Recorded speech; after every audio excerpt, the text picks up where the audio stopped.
السلام عليكم ورحمة الله وبركاته.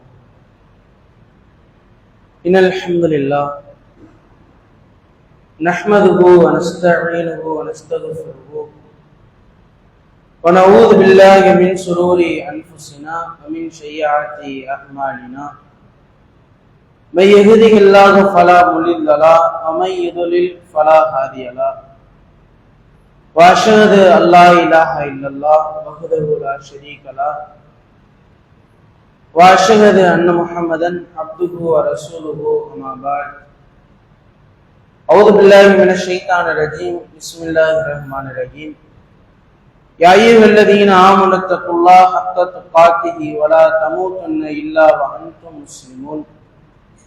கண்ணியத்திற்குரிய எல்லாம் அல்ல அல்லாஹ்வின் நல்லடியார்களே, சகோதர சகோதரிகளே, எல்லாம் அல்ல அல்லாஹ்வின் சாந்தியும் சமாதானமும் உங்கள் மீதும் என் மீதும் பெருமானார் நபிகள் நாயகம் ஸல்லல்லாஹு அலைஹி வஸல்லம் அவர்கள் மீதும் அத்துணை சஹாபாக்கள் சஹாபிக பெண்மணிகள் அனைவரின் மீதும் என்றென்றும் நின்று நிலவட்டுமாக என்று பிரார்த்தித்தவனாகவும், எல்லாம் அல்ல அல்லாஹ் ரப்புல் ஆலமீன் எப்படி இந்த இடத்தில் உங்களையும் என்னையும் ஒன்று கூட்டி இருக்கின்றானோ அதுபோன்ற நாளை மறுமையில் அவன் தயாரித்து வைத்திருக்கின்ற சொர்க்கங்களிலேயே உயர்ந்த ரக சொர்க்கமான ஜன்னத்துல் ஃபிர்தௌஸில் நம் அனைவரையும் ஒன்று கூட்டுவானாக என்ற பிரார்த்தனையோடும் எனது இந்த ஜுமா உரையை ஆரம்பம் செய்கிறேன். கண்ணியத்திற்குரிய எல்லாம் அல்ல அல்லாஹ்வின் நல்லடியார்களே, அல்லாஹ்வின் தூதர் அவர்கள் இந்த ஜும்மா நாளுடைய ஒழுங்குகளில் ஒரு ஒழுங்காக நமக்கு கற்றுத் தந்திருக்கிறார்கள். இதா குல்தலி சாஹிபிக யௌமில் ஜும்ஆத்தி அன்சித் ஃபல்இமாம் யஃதுபு ஃபக்கத் லகௌத.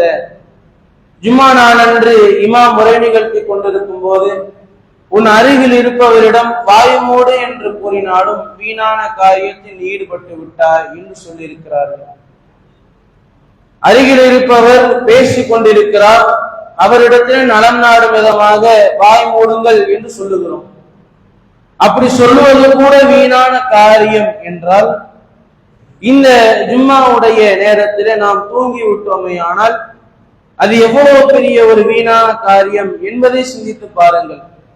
நம்முடைய அமல்கள் எப்படி பாழாக கிடக்கிறது என்று பாருங்கள். ஏனென்றால் இதற்காகவே காலையில எழுந்து குளித்து விட்டு நல்ல முறையிலே நறுமணம் பூசிவிட்டு தலைக்கு எண்ணெய் தேய்த்து விட்டு ஜும்மாவுடைய நன்மையை அடைந்து விட வேண்டும் என்பதற்காகவே பள்ளிவாசலுக்கு வந்திருக்கிறோம். நாம் முக்கியத்துவம் கொடுக்கக்கூடிய தூக்கம் இந்த நன்மைக்கு ஒரு முற்றுப்புள்ளியாக அமைகிறது என்றால், தூக்கத்திற்கு முக்கியத்துவம் கொடுக்காமல் உரைக்கு முக்கியத்துவம் கொடுத்து பயனடையக்கூடிய மக்களாக வல்ல ரஹ்மான் நம் அனைவரையும் ஆக்கி அருள் புரிவானார்.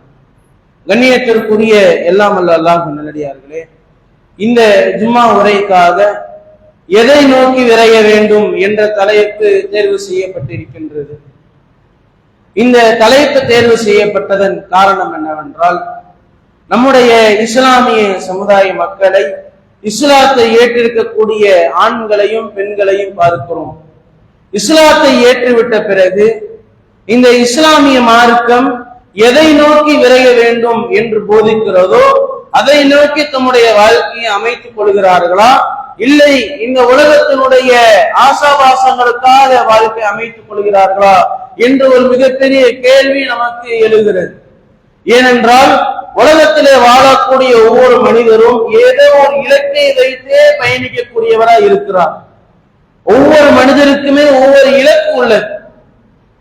ஒவ்வொரு மனிதரும் ஏதோ ஒரு இலக்கு, எப்படியாவது மண்ணறைக்குள்ள போகிறதுக்குள்ள ஒரு பெரிய பங்களா கட்டி வாழ்ந்துடணும், பெரிய ஒரு இடத்தை வாங்கி அதுல பெரிய வீடு கட்டி வாழ்ந்துடணும், நல்ல முறையில சொத்துக்களை சேர்த்து நம்முடைய பிள்ளைகளுக்கு விட்டுட்டு போயிடணும், இப்படி ஒரு பெரிய இலக்கோடு பல பேர் வாழ்வதை பார்க்கிறோம். இதை போன்று ஒவ்வொரு பரீட்சை எழுதக்கூடிய ஒரு கல்லூரி மாணவனோ ஒரு பள்ளி மாணவனோ அவனுடைய இலக்கு எப்படியாவது ஒரு பயங்கரமா ஒரு மார்க் எடுத்து போய் நம்ம வாப்பா மாட்ட சொல்லிடணும், இப்படியே உட்கார்ந்து படிப்பான். இப்ப உலகத்துல ஒவ்வொருவரும் ஏதோ ஒன்றை நோக்கியே எதிர்பார்த்தே வாழ்வதை நம்மால் பார்க்க முடிகிறது.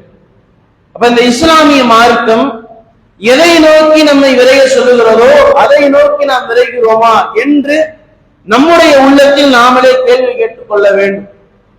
அல்லாஹ் ரப்பல் ஆலமீன் திருமறை குர்ஆனிலே இஸ்லாமியர்களாக இருந்து விட்டால், இறையச்சமுடையவராக இருந்து விட்டால், இந்த ஓரிரை கொள்கை உள்ளத்திலே பதித்து விட்டால் எதை நோக்கி உங்களுடைய இலக்கு இருக்க வேண்டும் என்று சொல்லுகின்ற போது சொல்லுகின்றான்.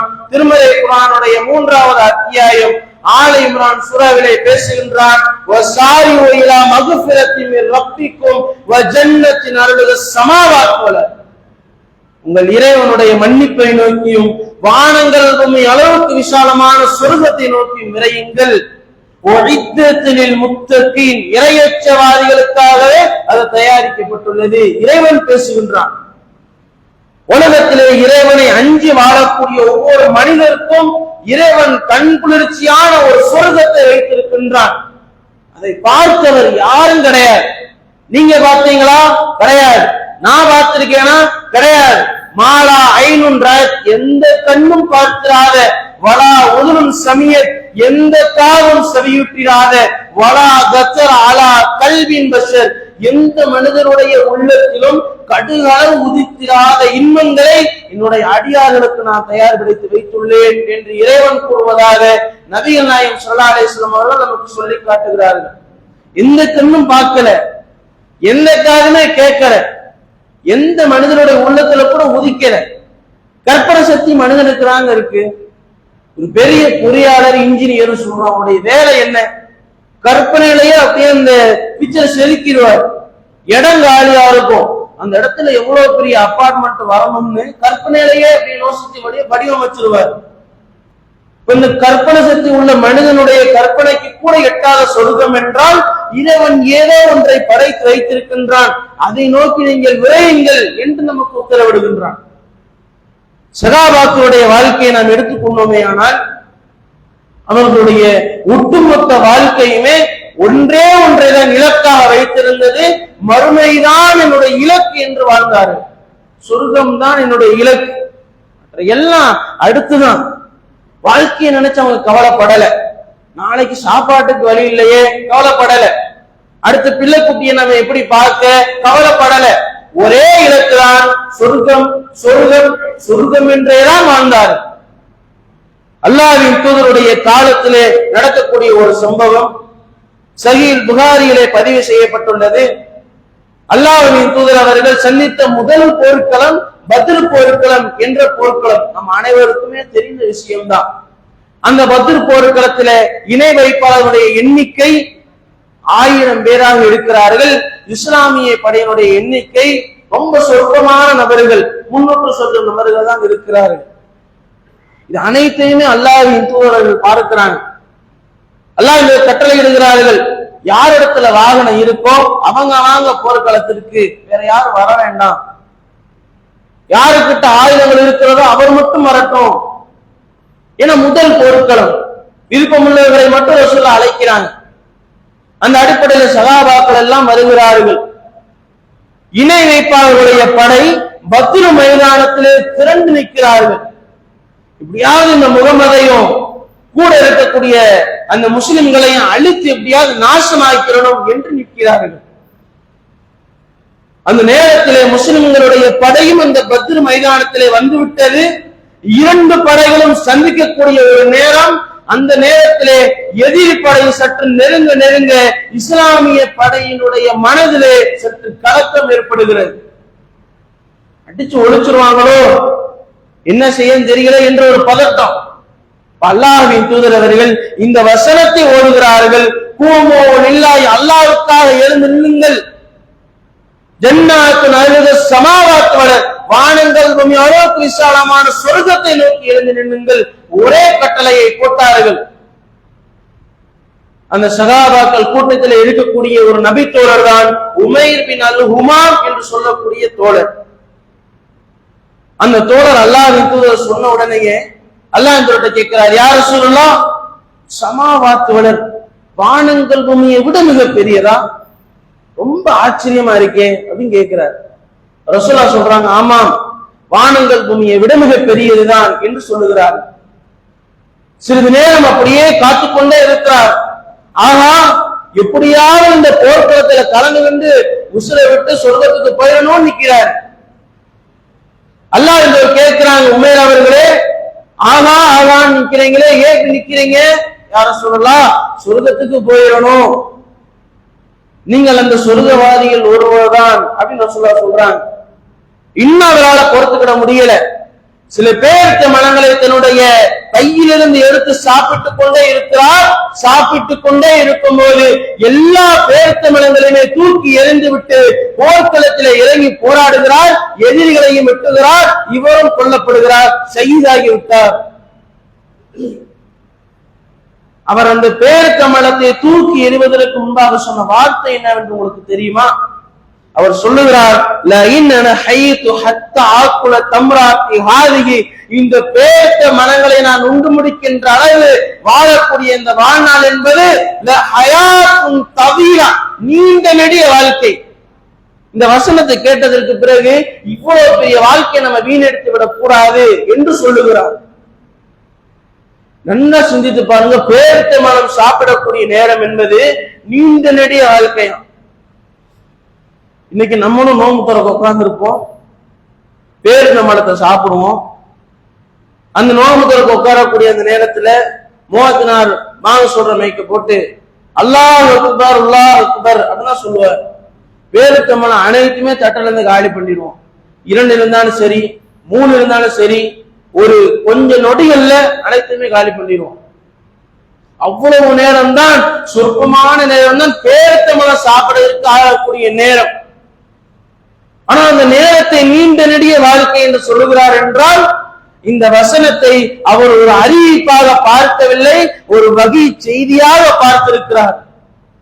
இன்றைக்கு நம்முடைய சமுதாயத்தினுடைய மிகப்பெரிய ஒரு ஃபால்ட்டே, சொல்லக்கூடிய வசனங்களை அனைத்தையுமே ஒரு அறிவிப்பாக கேட்டுவிட்டு செல்வதுதான். இந்த காதுல வாங்கி இந்த காதுல வர்றதுன்னு சொல்லுவாங்களே, அது மாதிரி கேட்டுட்டு போறதுதான். ஆனா சகாபாக்கள் அப்படி இல்லை, ஒரு வகை செய்தியாக கேட்டார்கள். இறைவன்புறத்திலிருந்து வருகிறது என்றால் இந்த சொர்க்கத்தை நோக்கிதான் நம்ம போகணும் என்று நின்றார்கள். சொர்க்கத்தை நோக்கியே விரைந்தார்கள். நம்ம இன்னைக்கு பேரத்தமான சாப்பிட அளவு சின்ன நொடி இல்ல, வாழ்க்கையில பெரும்பகுதியை வீணா எடுத்துக்கொண்டுதான் இருக்கின்றோம். இறைவனுக்காக எதுவுமே செய்யல பெருசா. இறைவன் நமக்கு எதையதையே செஞ்சுட்டான், அவனுடைய அறுக்கடைகள் எல்லாம் குறைந்துட்டான். ஆனா அல்லாஹ்வுக்காக நம்ம எதுவுமே செய்யல. சொர்க்கத்தை நோக்கி விரைந்தோமா? விரையல. உலகத்தை நோக்கியே விரைந்து கொண்டு இருக்கிறோம். குடும்பத்தாருக்கு மார்க்கத்தை பற்றி போதனைகளை வழங்கணுமா? வழங்கல. மார்க்கத்திற்காக எதையுமே நம்ம செய்யல. ஆனா சகாபாக்கள் அப்படி இல்லை, சொர்க்கத்திற்காகவே வாழ்ந்தார்கள், சொர்க்கத்திற்காகவே மரணித்தார்கள். அதே போன்று அல்லாஹ்வின் தூதருடைய காலத்திலே வாழ்ந்த ஒரு பெண்மணி, ஒரு வலிப்பு நோய் ஏற்பட்ட ஒரு பெண்மணி. சகாபிய பெண்மணிகள் எப்படி சொர்க்கத்தின் மீது ஆசை கொண்டிருந்தார்கள் என்பதற்கு இந்த பெண்மணி மிகப்பெரிய ஒரு உதாரணம். வலிப்பு நோய் ஏற்பட்ட ஒரு பெண்மணி அல்லாஹ்வின் தூதரிடத்துல வராங்க. யா ரசூலல்லாஹ், இன்னி உஸ்ரா, எனக்கு இழுப்பு நோய் ஏற்பட்டு இருக்கிறது, உதுவுல்லாஹ், அல்லாஹ்விடத்திலே பிரார்த்தனை செய்யுங்கள் என்று கேட்கிறார்கள். இந்த வலிப்பு நோய் என்பது ஒரு சாதாரணமான ஒரு நோய் கிடையாது. மனிதனுக்கு எந்த நோய் வந்தாலும் பொறுத்துக்கிடலாம். ஆனா இந்த வலிப்பு நோய் வருது வைங்களே, பொறுத்துக்கிடவே முடியாது. ஒரு நோய் இருக்குன்னா இது எப்ப வரும், எந்த நேரத்துல வரும் தெரியும். ஆனா இந்த வலிப்பு நோயை பார்த்தோம்னா எப்ப வரும்னே தெரியாது, திடீர்னு வந்துடும். அப்படியே சாலையில நடந்து போய்கிட்டே இருப்பாரு, திடீர்னு இந்த நோய் வந்து கை கால்களை நரம்புகள் எல்லாம் இழுத்து கீழே விழுந்து கை கால்கள் எல்லாம் சராய்த்து அப்படியே சுயநிலையே இழந்து போயிடுவார். நாக்கனா கிடைச்சு ரத்தம்னா கொப்பளிக்கும். யாராவது பார்த்து உதவி செஞ்சாதான் இந்த நோயை நிறுத்த முடியும். சுயநிலை இருக்காது, உடல்ல ஆடை இருக்கான்னு தெரியாது, திடீர்னு வந்துடும். அப்படிப்பட்ட இந்த நோய் வர்றது ஒரு ஆணுக்கு வரதே மிகப்பெரிய ஒரு சங்கடம் தான், மிகப்பெரிய ஒரு கவலையான சூழ்நிலை தான். ஆனா இந்த நோய் ஏற்பட்ட ஒரு பெண்மணி அல்லாஹ்வின் தூதரிடத்திலே வருகிறார்கள். யாரோ சொல்லா துவா செய்யுங்க என்று சொல்லுகிறார்கள். அல்லாஹ்வின் தூதர் துவா செஞ்சா இந்த நோய் குணமாயிரும். அந்த பவர், அந்த ஆற்றல அல்லாஹ்வின் தூதருடைய அந்த துவாவுக்கு அல்லாஹ் ரப்புல் ஆலமீன் கொடுத்திருந்தான். அல்லாஹ்வின் தூதர் 2 வாய்ப்புகளை இந்த பெண்மணிக்கு கொடுக்கிறாங்க. இன்ஷிஅதி சபர்தி வலக்கில் ஜன்னா, நீ பொறுமையாக இருந்து கொண்டால் உனக்கு சொர்க்கம் உண்டு என்று சொல்லுகிறார்கள். இந்த நோய்க்கு உண்டான என்ன வைத்தியம் வேணாலும் செஞ்சுக்கிடலாம், மருத்துவம் பார்த்துக்கிடலாம், என்ன வேணாலும் செய்து கொள்ளலாம்.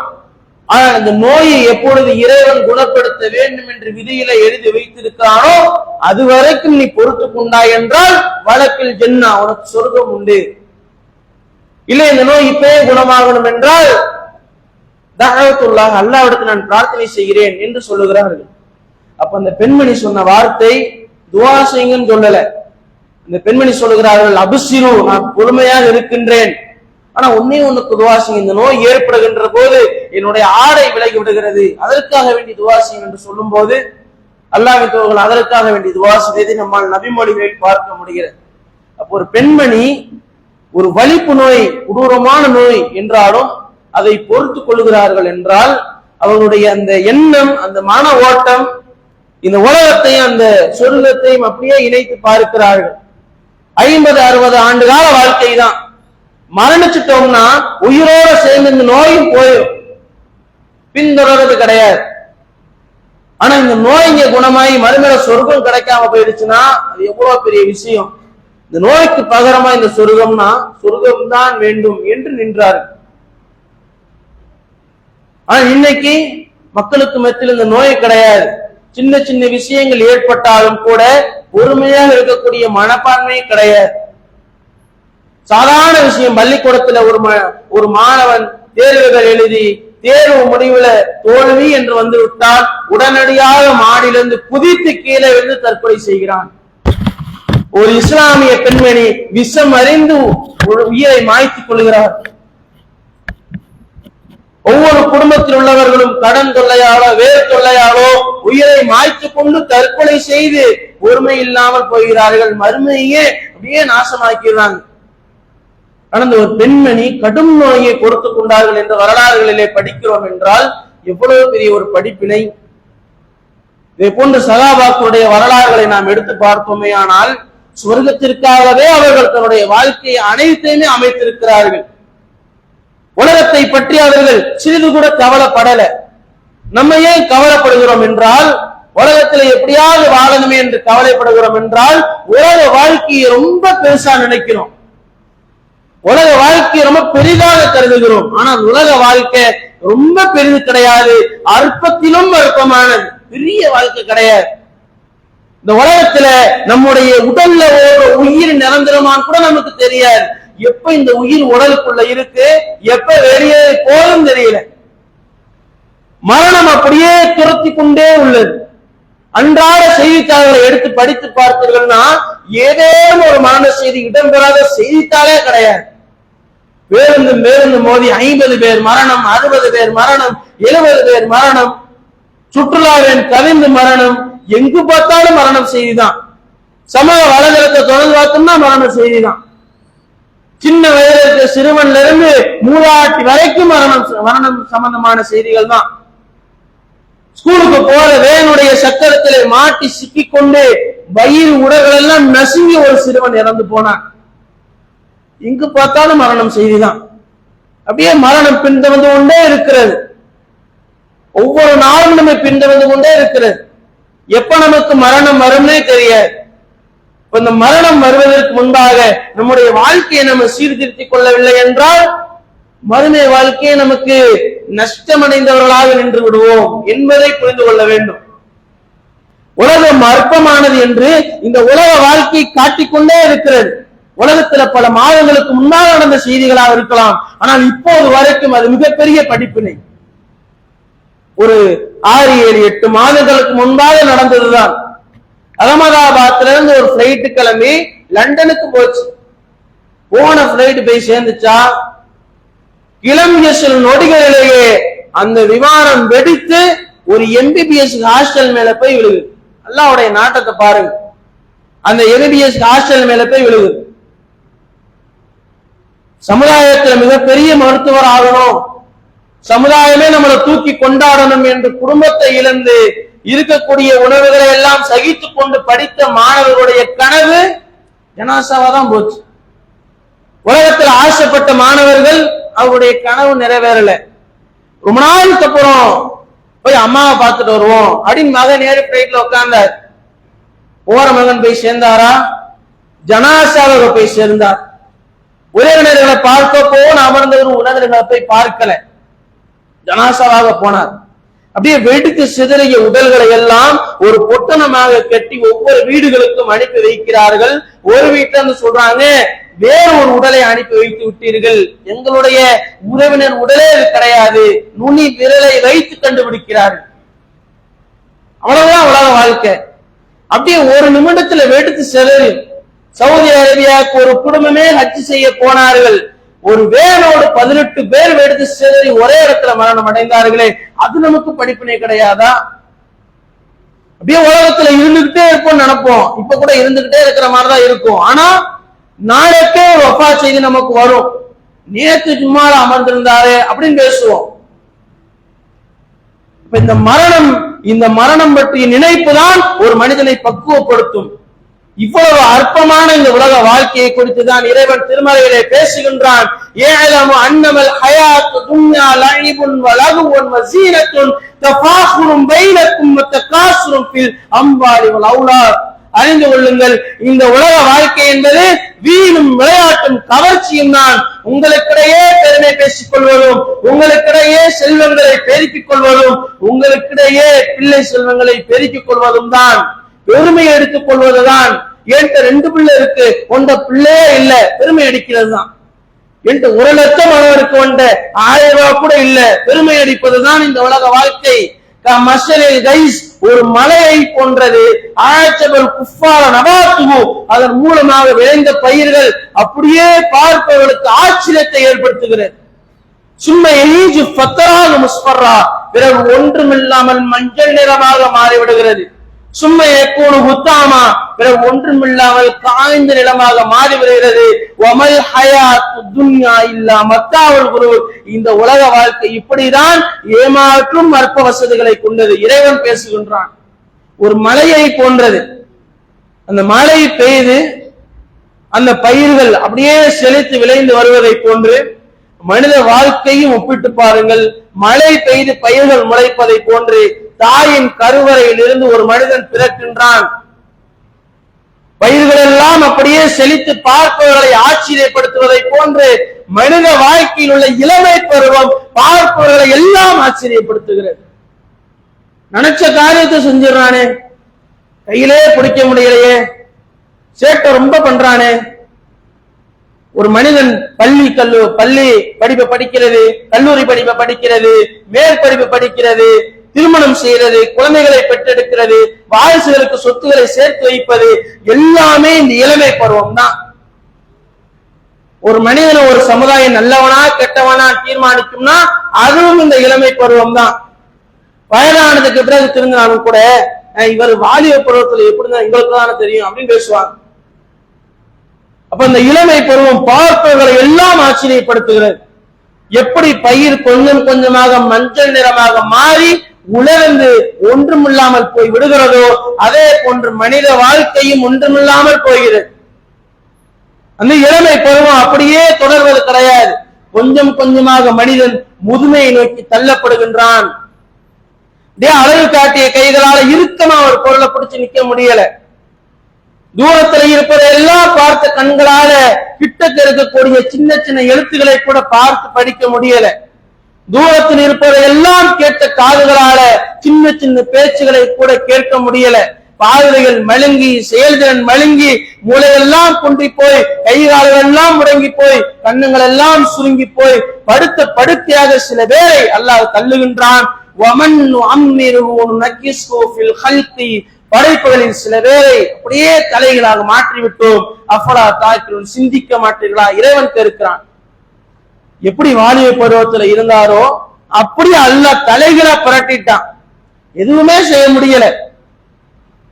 எல்லாத்துக்குமே ஒரு துணை தேவைப்படுது. முதியவர்களை தூக்கி பிள்ளைகள் முதியவர்களிடத்துல வர்றதை பாக்குறோம்ல. முதுமை என்ற நோய் மனிதனுக்கு வந்த உடனேயே மனிதன் கதறுவதை பார்க்கிறோம்.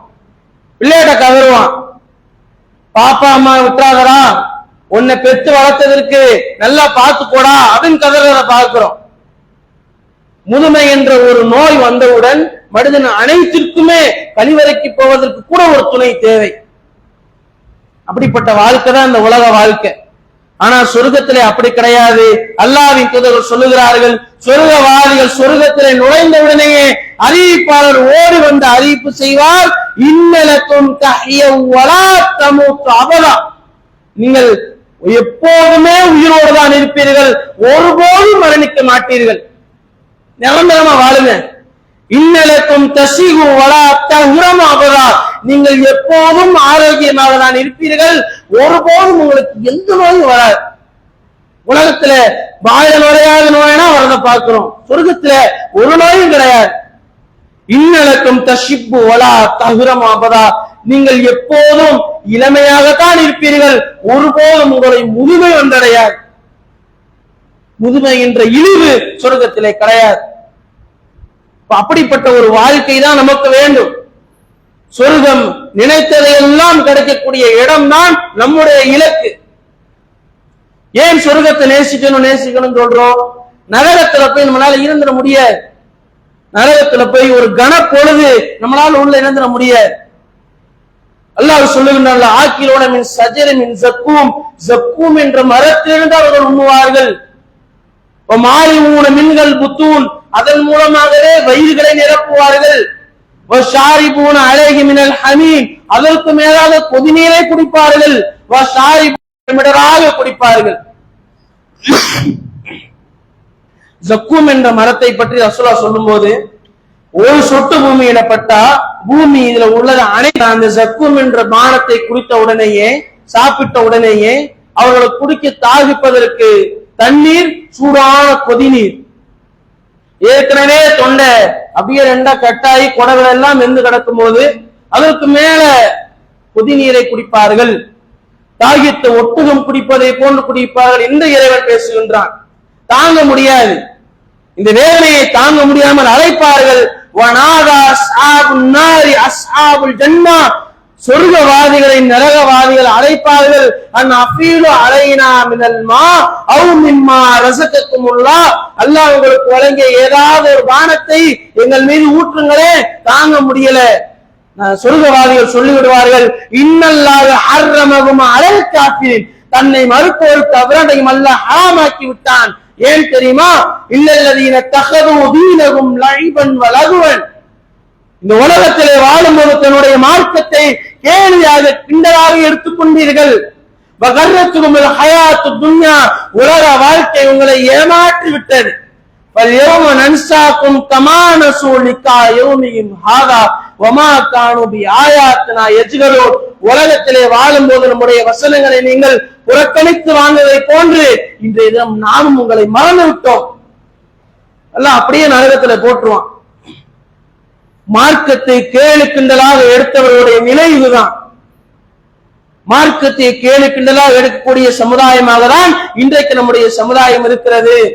இன்ன ஸலாத்த கானத்தல் முஃமினீன கிதாப மவ்கூத்தா, தொழுகை நேரம் நம்பிக்கை கொண்டவர் மீது குறிக்கப்பட்ட கடமை என்று சொன்ன பிறகும் கூட தொழுகைக்கு பள்ளிக்கு வராத நபர்கள் எத்தனையோ பேர் இருக்கிறார்கள். கேட்டா நேரம் இல்ல. ஒரு நாளைக்கெல்லாம் 24 மணி நேரத்தை படைத்து அதுல ஒரு மணி நேரம் என்ன வணங்குறான்னு சொல்லி இருக்கிறான். உடனடியா நேரம் இல்ல அப்படின்னு சொல்றத பார்க்கிறோம். எல்லாத்துக்குமே நேரம் இருக்குங்க.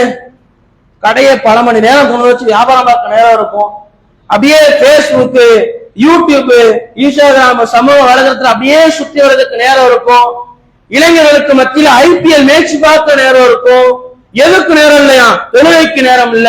ஒரே பதில், மார்க்கம் கேலிதான். தொழுகை விடுபவர்கள் நன்றாக கவனித்துக் கொள்ளுங்கள். தொழுகையை விட்டால் மறுமை வாழ்க்கை அவ்வளவுதான், முடிஞ்சு போச்சு, நரகம்தான். டிக்ளேர் பண்ணிட்டான் அல்லாஹ்வின் தூதர் அவர்களும் அந்த டிக்ளேர் பண்ணிட்டாங்க, அல்லாஹ் ரப்பல் ஆலமீன் சொல்லிட்டான். மார்க்கத்தை கேலி கிண்டலா கருதக்கூடிய எத்தனையோ பேர் இருக்கிறார்கள். வாத்து நிசா சதுக்காத்து நிஹலா, நீங்கள் மனம் முடிக்கக்கூடிய மணப்பெண்ணுக்கு மணக்குறையை மனப்பூர்வமா கொடுத்து விடுங்கள் என்று சொன்ன பிறகு கூட மணப்பெண்ணை அடித்து வரதட்சணை வாங்குபவர்கள் எத்தனையோ பேர் இருக்கிறார்கள். மார்க்கம் கேலிதான். வலா தாக்குல் ரிபா, வட்டியை உண்ணார்கள் என்று சொன்ன பிறகு கூட வட்டியை வாங்கி உண்ணக்கூடிய எத்தனையோ பேர் இன்று அளவு இஸ்லாமிய சமுதாயத்தில் இருந்து கொண்டுதான் இருக்கிறார்கள். வீட்டுல வாஷிங் மிஷின் இல்ல, வீட்டுல ஃப்ரிட்ஜ் இல்ல, நிர்பந்தமா இருக்குன்னு எத்தனையோ பேர் வட்டியில போய் விழுகிறத பாக்குறோம்.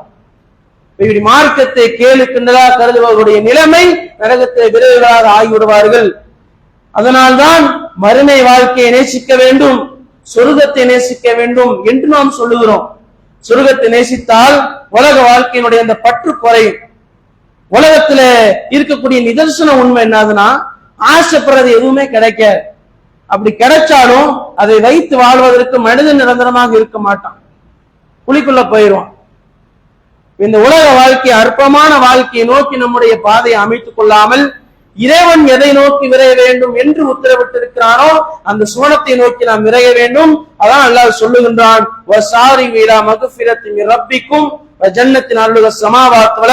உங்கள் இறைவனுடைய மன்னிப்பை நோக்கியும் வானங்கள் பூமி அளவுக்கு விசாலமான சுவனத்தை நோக்கி விரையுங்கள்.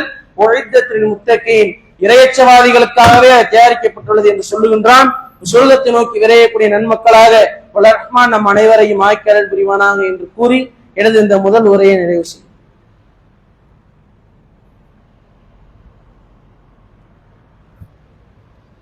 அஸ்ஸலாமு அலைக்கும் வரஹ்மத்துல்லாஹி வபரகாத்துஹு. கண்ணியத்திற்குரிய எல்லாம் அல்ல அல்லாஹ் நல்லடியார்களே, எல்லாம் அல்ல அல்லாஹ்வின் சாந்தியும் சமாதானமும் நம் அனைவரின் மீதும் நின்று நிலவட்டுமா. கண்ணியத்திற்குரியவர்களே, நம்முடைய அறந்தாங்கி கிளையின் சார்பாக வரக்கூடிய ஞாயிற்றுக்கிழமை ஜூன் 28 பள்ளி மற்றும் கல்லூரி மாணவர்களுக்காக தொழுகை பயிற்சி மற்றும் நல்லொழுக்க பயிற்சி வகுப்பு ஏற்பாடு செய்யப்பட்டுள்ளது. இது சரியாக காலை 9:30 மணிக்கு ஆரம்பமாகும். இந்த தர்பியா வகுப்பு ஏற்பாடு செய்யப்பட்டதனுடைய காரணம் என்னவென்றால், நம்முடைய பிள்ளைகளாக இருந்தாலும் மற்ற சிறுவர்களாக இருந்தாலும் பள்ளி கல்லூரி படிக்கக்கூடிய மாணவர்கள் இந்த மார்க்கத்தை தெரிந்து கொள்ள வேண்டும் என்பதுதான். மார்க்கத்தை அல்லாஹ்வின் தூதருடைய வரலாறாக இருந்தாலும் மார்க்க சட்டதிட்டங்களாக இருந்தாலும் இன்றைக்குள்ள இளைஞர்கள் ஒன்றுமே தெரியாதவர்களாக இருப்பதை நம்மால் பார்க்க முடிகிறது. இந்த வயதில் அவர்கள் மார்க்கத்தை கற்கவில்லை ஆனால் வருங்கால சந்ததிகள் ஆரோக்கியமாக இருக்க மாட்டார்கள். ஏனென்றால் இந்த இளமை பருவம் என்பது கூரான கத்தி முனையை போன்று பயன்படுத்துவதை பொறுத்துதான் இளமை பருவத்திலே நல்ல முறையில அமைகிறதா இல்லை தீய வழியில அமைகிறதா என்று நமக்கு தெரியும். இந்த கூரான கத்தி போன்று இருக்கக்கூடிய இளமை பருவத்தை சரியான முறையிலே ஒரு மனிதர் பயன்படுத்த வேண்டுமானால் பள்ளி கல்லூரி படிக்கக்கூடிய மாணவர்கள் பயன்படுத்த வேண்டுமானால் மார்க்க கல்வி அவர்களுக்கு அவசியமாக தெரிந்திருக்க வேண்டும். அல்லாஹ்வின் தூதருடைய காலத்திலே வாழ்ந்த சஹாபாக்களுக்கு அவருடைய பெற்றோர்கள் இந்த இஸ்லாமிய மார்க்கத்தை ஊட்டியதான் வளர்த்திருக்கிறார்கள். சுவனத்தை நேசிக்க வேண்டும் என்று பார்த்தோம், அந்த சுவனத்திற்காகவே வாழ வைத்திருக்கிறார்கள். அல்லாஹ்வின் தூதருடைய காலத்தில் இருந்த ஒரு இளைஞர் தான், ஒரு சிறு வயதினுடையவர் தான் ஹாரிஸா பின் சுராக்கா அவர்கள். அவர்கள் அல்லாஹ்வுடைய பாதையிலே உஹது போர்க்களம், பத்ர் போர்க்களம் என்ற போர்க்களங்களிலே கலந்து கொள்கிறார். பத்ர் போர்க்களத்திலே அவர் கலந்து கொண்டு பத்ர் போர்க்களத்திலே போராடி கொண்டே இருக்கும் போது எங்கிருந்தோ பறந்து வந்த அம்பு அவருடைய தொண்டையிலே குத்தி கிழித்து வெளியே வந்து அப்படியே ஷஹீதாயிருந்தார்.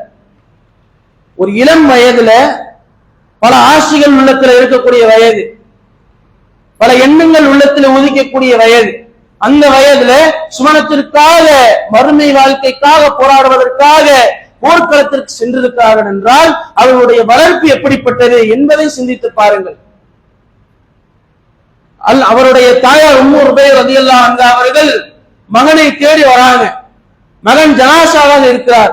அல்லாஹ்வின் தூதர்ட்ட வராங்க, யா ரசூலல்லாஹ் அலா துஹத்திஸுனி அன் ஹாரிஸா, ஹாரிஸாவை பற்றி எனக்கு செய்தி அறிவியுங்கள்.